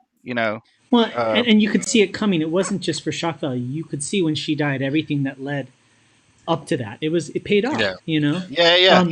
I think as far as multiverse, I think this idea of fate, right? Like in Asian philosophy, in all philosophy, but definitely in Chinese philosophy, they really believe in fate, right? You meet somebody because you're supposed to meet them at that point, right? And I think what would be a fascinating story is if you had one where they do go back in time to save somebody, and no matter what multiverse they go back to, that person is destined to die. Yeah. What a life lesson that would be is no matter what, you can't change some things, right? And nobody's done that. I think they always have that backdoor excuse. I do want to say that I do not hate the multiverse. There's some aspects of it that I love, and I've seen some really cool stuff, but I like it for the what if aspect of it. Like we were just talking about the what if comics. They were some of my favorite comics as a kid. Oh, yeah. Is you can do stuff like that you can't do in a normal, but like for instance, I like the one, Fantastic Four, where they pretty much say of Dr. Doom or Victor Von Doom, in every universe you strive for power. You never stop striving for power. That was cool. Yeah. Something about that, I love Dr. Doom though, but definitely. I thought that was a cool use of it. No matter what universe that you're in, you are always stop at nothing for power, and that's awesome. I love stuff like that. But then there's other stuff like we've been talking about, that death really just doesn't. Too many loopholes and stuff. Well, to get out of jail free card. I think that's why it's broken in a way for writers, when they can just be like, well, can we bring them back? Well, how? Well, we'll just use multiverse, whatever. Time to reset it's an afterthought. Yeah, we got a whole new roster of creators and writers. Time to blow up the universe and put it all together. And You know, New It's 52. but Yeah. basically what it tells the viewer is that there's just no, like, you shouldn't really worry too much about the stakes we're putting down in the story because we'll completely undo them. Yeah. And so it's like, okay, so once you initialize that as a thread that you can do over and over again, then there's no sense of danger. Well, what's going to happen to him? Well, who cares? He'll come back. And I think the best writing happens when you play by specific rules in the story that you can't break. And I think when you start being able to break all of these rules, then it's like you kind of take, because you're asking the reader when you write a story to come with me. There's certain parameters, certain rules. I'm going to play by these rules, and that way the hero has to solve or get out of the situation based on these rules. And if you start breaking the rules, start making up stuff, then you lose the reader and you lose investment, and that's where you have to play by those rules a lot. This is, again, I think, one of the reasons why sometimes the Star Wars sequels didn't work sometimes with the force powers. Like, they would add force powers like the get out of jail free card. And a lot of people didn't like that. And I think I understand why sometimes you want to like keep these characters around, but I do think there's a sense of like, you have to kind of keep that trust with the reader, because once you break it, then it's like, oh, well, then okay, then they could do anything. Yeah. The goalpost keeps moving. It's like if you've ever had a job and they're like, the reason you didn't get the promotion is because you didn't have X, Y, Z, and then you get that, and then they go, well, the criteria changed. That's what we said before, Right. And I always think that's something interesting that Roland always, Roland impresses on me as far as writing is this idea of you don't want to let the audience or the readers feel cheated. You don't want to favor something that, look how clever I am that I pulled one over on you, in favor of letting them feel satisfied, letting them feel like they're participating in the story, right? Right. And I think nowadays so many people are so busy trying to be clever that they forget that, So Yeah, like a lot of times when I'm watching something, especially if it's got any kind of mystery involved, I like to be able to be in there trying to figure it out. And when they bring up a character, out of nowhere that there's no possible way that you would have possibly known here, in the last part of the story, here's this character that just comes out of nowhere and all of a sudden has this huge backstory that's going to solve the entire issue, the problem. It seems a little cheap. Here I've been on this ride with you and I've been putting all the pieces together and doing all the work, then for you just to drop this bomb where it didn't really matter all the stuff that I was thinking was going to happen. And, you understand what I'm saying? Yeah. I mean, I feel a little betrayed. This is strange enough. One of my problems, it's like my problem, so take it. When I was watching, I didn't really watch Game of Thrones, but I heard enough about it. But that sort of style of storytelling, like especially the Red Wedding where they all died, again, because like you invest in, it's like, well, anyone can die, and I'm like, yeah, I know, but if you invest all this and then you just kill him at like, happenstance, then pretty soon people learn not to invest anything in any character, because what does it matter? They're going to die. It's not satisfying. Like a death in a character should mean something, ramification. And I think more people got into Game of Thrones, not so much what's going to happen, but more in who's going to die this week. And if you're watching it for that, then it's like, then you're not really watching it for the story. You're just watching. The thing about that show is it broke all of the tropes, all the rules. It did. And it's like, you think this person does this to this other person, and you think, well, they're going to get revenge on that person. But no, this person gets that done to them, and then somebody else comes along and kills that person. And then this guy just gets killed by some, it was really crazy because you could never tell what was going to happen. And definitely. It took me out of the story because I'm just like, well, then why should I care? Yeah, I think people have to be led to a kind of no matter how you do it, it's got to be, the best movies that I've ever seen are movies. I'm not saying movies that I could see coming from a mile away, but movies that have a logical end or subplots that have a logical end to them, Right. If you do, I mean, I'm not saying like you can't, you do surprise deaths or whatever. Not saying that's not like an inherent, like absolute no, but it should be something that if it's a surprise death, this should be explained why that is. Like, well, this person died, and then we just never talk about it again. It's like, no, if this is a surprise death, then that should be a reason to change the story for some specific better to have them deal with it. Because it's been, how many stories have you watched where somebody dies and everybody keeps going upon their merry way? Like, a classic one is original Star Wars, and Princess Leia's entire planet blew up, and like they never mention it again. Yeah. Well, It's like, I'm glad that they revisited that in The because, Mandalorian. Go ahead. Stephen Brown's been commenting on the chat. So I guess what he was saying is as far as a death, he goes, a death in the story I think should be a fixed point in time. When it comes to time travel, a death in a character I think should be rare. Which I think is a good point. I think what he's saying is, I guess, it has to be, I think what we're all kind of hitting upon is it has to be significant, right? There still has to be significance. Right. So because that's the ultimate finality. It is death. Mm-hmm. And when you take that finality away from it, what do you have left?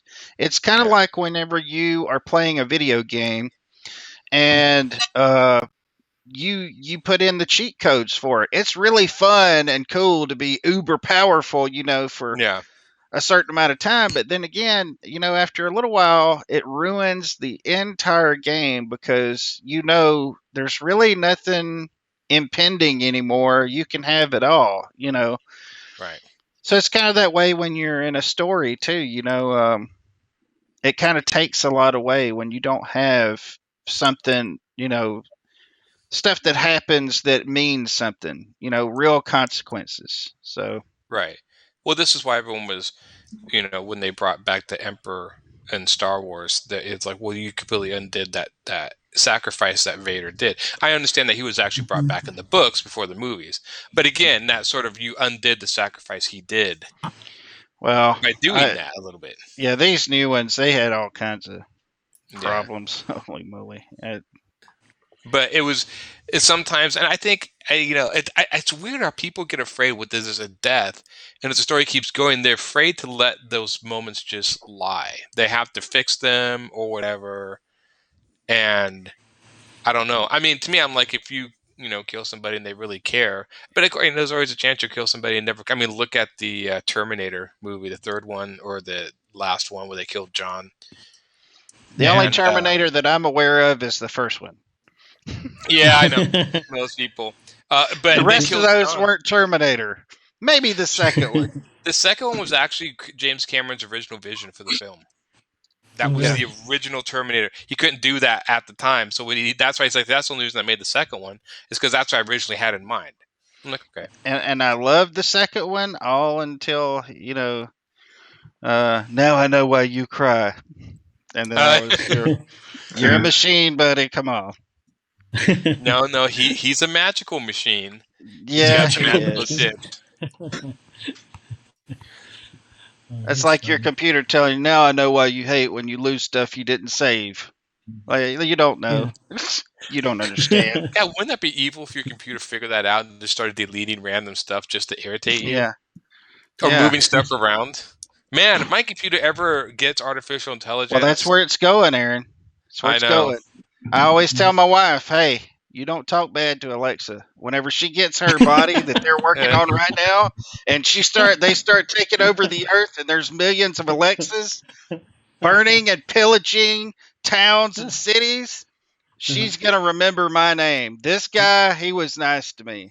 Yeah. This other lady, she was mean to me. She talked down to me. So you be careful the way you talk to Alexa, because she's going to be burning your house down one day soon. Yeah. When the singularity happens, you want to be on the right side of history. It's like what I heard this one prank my friends were thinking is, imagine if you were able to get like Siri and Alexa to talk in the room, and they just stop when somebody walks in the room, like they're talking about plotting a murder, and you walk in the room like, shh, he's coming in here, Well, did you hear about the drone? There was a drone, an automated drone that actually killed somebody without any input from the operator. No. Wow. So it killed it on, and we're all thinking like Skynet. And I told my friend, I'm like, I guess I just thought Skynet would be more bombastic than a random drone just killing a random guy. Man. I mean, I didn't hear anything back. It was a malfunction. Did the guy actually? I mean, for all we know, the guy could have hit the button. Like, did you kill this guy? It did on its own. I don't know. Who knows? Won't that be a story to tell in heaven? How'd you get here? Well, Error 404. Yeah. I don't know. Some drone just went nuts all of a sudden, and I don't know. My number came up.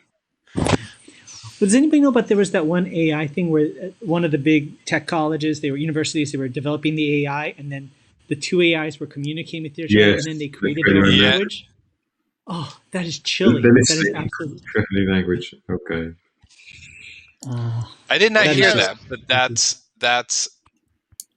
actually kind of cool.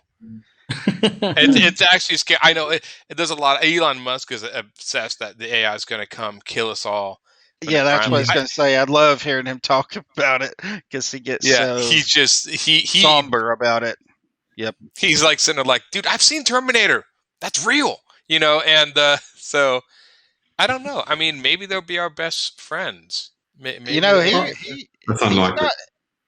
not messing around either. I mean, he really gets somber whenever his whole demeanor changes whenever somebody asks him that question. He's like, he just gets straight faced, yes, and he really just goes into these doomsday scenarios, and it's like, wow, man, it's a little scary. I'm just thinking, like all I can say is those guys at Boston Dynamics. Yeah, the guys at Boston Dynamics are really in trouble when you see how they abuse those robots. Those guys are first to go. Yep, exactly. We remember you. Mm-hmm. What would you say about Photoshop's persona? All of us are artists, so is Photoshop like a vengeful god, or what? Because I think we've all had our difficulties, right? It messes with me every day. Every day, it messes with me. Photoshop does not need to be artificially intelligent to be a vengeful god. It just is programmed into the thing. Either that or the devs are behind it. They're like, "Wait, watch this. Check this out." They're like, doing little levers and switches and stuff. Watch this. I would totally be that. He's going to apply that filter. We're going to make him wait. Yeah. Strange. Did you guys ever used to watch? I know I'm going to age myself here. Did you guys ever used to watch Candid Camera? Oh yeah. Yep. Yeah. Okay. So there was one that was kind of based on that. With this, they were trying to teach this lady how to work a VCR, but the instructions were in the tape, and the guy was giving her wrong instructions, because he was actually doing it live, and so he had her going all. She was like, "What is going on?" He's like, "No, not that button. Not this button. Now unplug it. Now this." She's like, "What?" That was one of the funniest ones. I'm like, you don't need to give wrong instructions. Completely legible instructions do the exact same thing to people, depending on how you write it. Does anybody miss their VCR? Can I insert a personal story there, just for fun? Please tell us. Everybody dim the lights. Put the spotlight on Robbie. When I was when I was in high school, I was employed with a temp agency who sent me out and at Candid Camera. And Seriously? Me, I'm on the cutting room floor. They never aired me because I didn't fall for the little gag. They were trying to get me. They were trying to have me a receptionist at this doctor's office, and there was a buzzed-in, like very fake-sounding, buzzed-in sounding bug that they were insisting I must kill, and they handed me a flip-flop on a stick. And wanted to think it's funny to have me searching all over the place with a flip-flop. So I just didn't fall for it. Well, because it didn't sound like a bug. Or? No, they had 4 spots in the room, the same identical 4 spots that they placed a little speaker under the plant and in the ceiling, and it's just like little spots. So I was like, that. It's not a This is obviously a setup. You can see it. Yeah, it just went a mile away. You could see it. But I thought it was really funny that a real temp job agency sent me out for that. Wow. What a setup, man. That sucks. Yeah, no doubt. So that's my little story. Did you just not do anything, and then finally they came out and they're just like, okay, fine, whatever? I kept arguing with them. The people that were trying to get me to get up and smack at nothing. I refused to do it. That's awesome. Have you guys ever watched Too clever. Japanese practical joke shows. Oh, they're They brutal. have the Those are most. They're devastating. brutal. They are. They're evil. They are They're the evil. most. Did you see the one where they turned the guy around and like sent him down the ski slope naked in a chair? Yeah. He gets like in it's a massage chair in a sauna. Yeah. And he's butt ass naked, and then all of a sudden Oh my God. the wall breaks open, and the lazy boy recliner is on skis, and they just launch him, and he's naked going down the ski slope in front of all these people. Oh, It was like I'm just like that's just it's funny, but I'm like wow, the Japanese do not mess around. I mean, they go straight for the jugular, but that was Well, if you That did was- something like that here, we have such a litigious society Oh, yeah. that they would get. Wouldn't fly. That's why I love to see foreign bloopers, because oh yeah. I like the American ones like Scare Tactics. I love that, but Oh the yeah, problem those are great.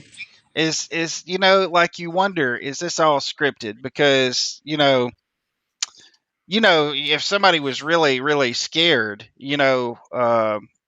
or something happened, they could get sued. You know what I'm saying? If something went Yeah. sideways. So Oh, it yeah. always makes you know- wonder, is this real or is it is it Well, not? they sign away their life, I'm sure. Yeah. Yeah. When I was working in Tokyo years back, and I would watch TV in my hotel, and they had one show I couldn't believe, and it just shows you how different. They had a show where it was like a traditional Japanese house, and they would literally just invite gaijin, like foreigners. A lot of them were American servicemen, and they would have a studio audience, and they would basically try and make them do very traditional Japanese things, and then just bust up laughing at them. They'd be like, serve tea, and the guy would like use the wrong hand or not do it properly, and the audience would bust up laughing, and they're like, say domo arigato, and the guy would say domo arigato, and the audience would bust up laughing, and it was a whole program where they would just do this to foreigners, and it was just I couldn't believe it. It was so bad. Yeah, they don't really have any. Yeah, and I'm sure the foreigners didn't realize what was going on or whatever. No, because the laughter, I don't think, was in the studio. I mean, they weren't laughing at him at the time. Yeah, it was.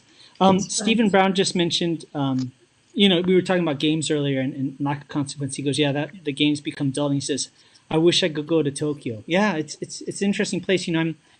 I'm ethnically, I'm half Japanese. When I went there, I thought, I know what it's going to be like. I'm half Japanese, and all it did was confirm how American I am. I never realized how American I was and how white I am until I got there, and I couldn't get the bowing down. If you guys know the bowing, whoever goes lower is showing more respect. And so I would walk through the office of this video game company, and they would bow to me, and I would bow just a touch lower, and then they would bow lower, and then I'd bow lower, and we were just kind of doing this in the hallway. And then I finally get past them, and I move down, and I get to another section of hallway, and I'd see another person, and they'd bow, and I'd bow, and I almost wanted to just lay flat on the floor just so I could bow the lowest, and then I could Just move like on. crawling along. Yeah. Just crawl through and nod to everybody. Yeah. But yeah, prank shows are Scare Tactics is one of my favorites. I don't know if you guys saw, there was one where it was like they pretended that the person that they were pranking was in on the prank. They said, "Oh, this is a show called Fear Antics, and you're going to be part of it, and we're going to pretend that like a werewolf came into this medical clinic." And so the guy was all for it. And there was two guys. That's a good one. Oh yeah, one guy was the Mark. One guy was the guy that was going to transform into a werewolf. And in the middle of this, the guy's transforming into the werewolf, and the Mark thinks that he's a temp employee, and he's trying to act scared. And the doctor goes, "It's okay, I got this." And he pulls out like a 44 filled with blanks, and he just shoots the werewolf guy, and just squibs come off everywhere. Yeah. The guy's like, man. "Oh my god, you killed him!" It was horrible, but it was great too. It was great, So That's and those some of the and then of course there's been a few prank shows I've seen in Europe and stuff that do like the more sexy pranks, and those are just as funny. But it's different how people think what's funny as a prank or whatever. But some of those are funny. But and I'm amazed. The Japanese prank shows, I'm amazed at how much setup they do to the thing with the chair that rotated. I mean, how long did it take to build that? Yeah. I mean, maybe it was really easy, but it was like the thing, I remember it broke into the floor, rotated around, like the door. I mean, it was like this entire amusement park ride. I'm like, this just to send this poor naked man out in the snow, but it was amazing. I'm like, wow, you guys really don't mess around with this stuff. So yeah. Did you see the ones where they had the portable toilets and the guy gets in and then all of a sudden they wait until he's actually about to do his business, and all of a sudden the lid pops off, and it's like an elevator, and it pushes him up to the top of the roof so everybody can. Oh man, see that right Just there? like- That would not fly. There was No, one. that's fine. The same idea, the portable toilet. But what they would do is they would do two things. The one that was the funniest is they'd get the guy in the portable toilet, and as he's in there, they would quickly put together these walls and build this sort of fake, like hallway. And when he walked out, they had stormtroopers and Darth Vader there, like in like a scene from Star Wars, and they're all like looking at him with the stormtroopers, and the guy's like, everybody like ducks back into the porta potty because you walk out and all of a sudden you're in a Star Wars set, and you're like, what? What? And like that was the other one. They did the same thing with they would do this, like, you know, like a lady or somebody walking down the street, and this Ewok like right out the set of Star Wars, so we go running frantically, like turn the corner, go running by this person, and hand him a saw that lightsaber blade, right? And then it was like the lady's like, "What do you give me?" And then all of a sudden, like an entire platoon of stormtroopers and Darth Vader would show up and like point, and they start chasing him down the street. It was hilarious, but I'm like, I don't know. I mean, I don't know if I'd run from. I mean, I can't count. I wonder how many people didn't run from the stormtroopers. They're just like, you know. I mean, you have to have the people run to make it funny. But yeah, I was amazed. You know- I think those were all Japanese too. I mean, it was like just crazy. Some of the stuff they were thinking, but it was hilarious. Some of it was. Yeah, Yeah, countries the with one that- there's with that no one. human rights are good for something. What's always funny until it's you, right? That's always the thing. Right? Yeah. Yeah. You know, I think the worst one I saw was on Scare Tactics, where they staged like an alien UFO crashing, and all of a sudden the alien comes out and attacks this couple on the road, and the boyfriend leaves the girlfriend.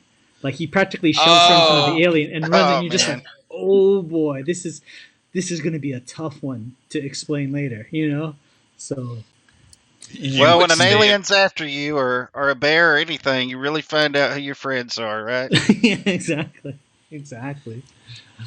Well, I just- on that note, go ahead. I was saying that I want to see that in the divorce papers. Why are you guys getting the divorce? Let me explain. Yeah. Well, So it was an immigrant. No, it was an alien. It was literally an alien. Alien. Well, I think we're kind of winding it down, folks. I don't know if anybody has anything else they want to add about dads and death in comics. we're going to win it. Huh. I think we're good. Well, okay. Well, just as a reminder before we kind of sign off and everybody kind of gives their information. Always again, Zazzle. We have a lot of cool products on it, including this Silverline mug. Don't forget also our sponsors, which is Daytona Beach Comic Con as well as History Camp. Got some really cool stuff going on. And as always, you know, we really appreciate, you know, we've had a really good track record with our Kickstarters, with being supported by everybody. Our last one blew through the records, and we really appreciate everybody supporting us in these kind of uncertain times, not just in regular life, but in the comic book industry as a whole. It's just awesome that we have everybody backing us, and we're able to produce these really cool comic books that we enjoy doing so much. So thank you so much for that. And I'm going to go ahead, and we're just going to kind of go around, and everybody's going to kind of give their contact information. And happy Father's Day to everybody also. So let's go ahead. Let's start with Roberta. Roberta, if you can kind Hi. of let people know how they can find you online, please. Sure. You can find me in Facebook and Instagram under Roby Conright. So go check it out. Very good, very good. And Aaron, how about yourself? Where can folks find you online? Facebook at Humphreys Illustration, or my name, Aaron Humphreys.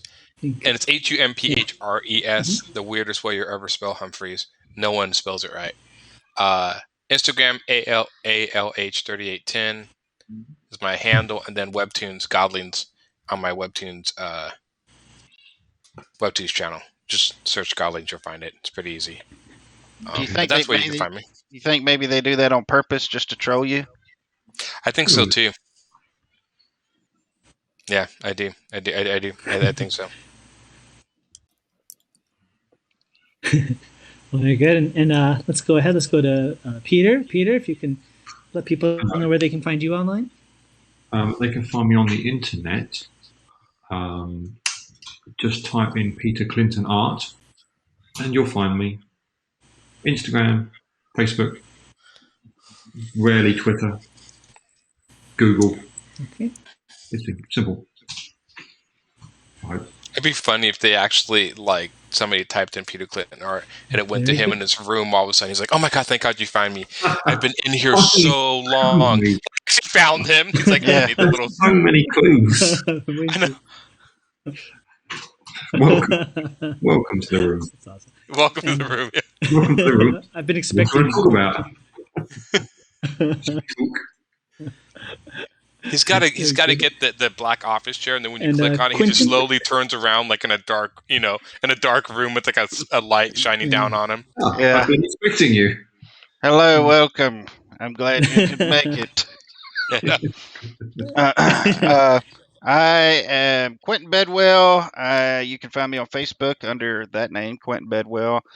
DeviantArt, QJB, GameCrafter.com, RelicQuest, Instagram, Quentin Bedwell. Just all around. That's pretty much it. I've really enjoyed talking with everybody this evening. I always like to get in the same room with Peter. Thank you. And it's been a little while. And Roberta and Aaron and Curtis, always a pleasure. Yeah. And just to Absolutely. send a note out, Tuesday night we have another. I don't know what it's called yet. I'll have to read the company memo, but there will be another stream on Tuesday, just to put a plug in for that. It'll be me, Quentin, and this Tim dude I've heard about. I don't know, some dude. Yeah, I think he's a gamer. Yeah. Well, those gamer guys. Diamond does. So, and what time is that going to be? Do you guys recall the new Tuesday show? It's 8, isn't it? You started at 8:00 tonight, right? Yes. So it would have been 5:00 here. I think it's 8:00, isn't it? Isn't that the time? I think it's going to be Yeah. 8:00 here. I'm in Texas. Okay. I don't know. So you folks, Let's you can always check our social media. We'll have updates, but it is this Tuesday evening. And then for myself, I'm Curtis Fujita. You can find me on Facebook. There's two paths to what I do. So there's the martial arts and there's comic books. So for martial arts, you can find me Tiger Crane 805 on YouTube and Instagram. Tiger Crane Kung Fu on Facebook. And then for my comic book, Shadow Ghost Comic on Facebook and Instagram. And then also, thank you.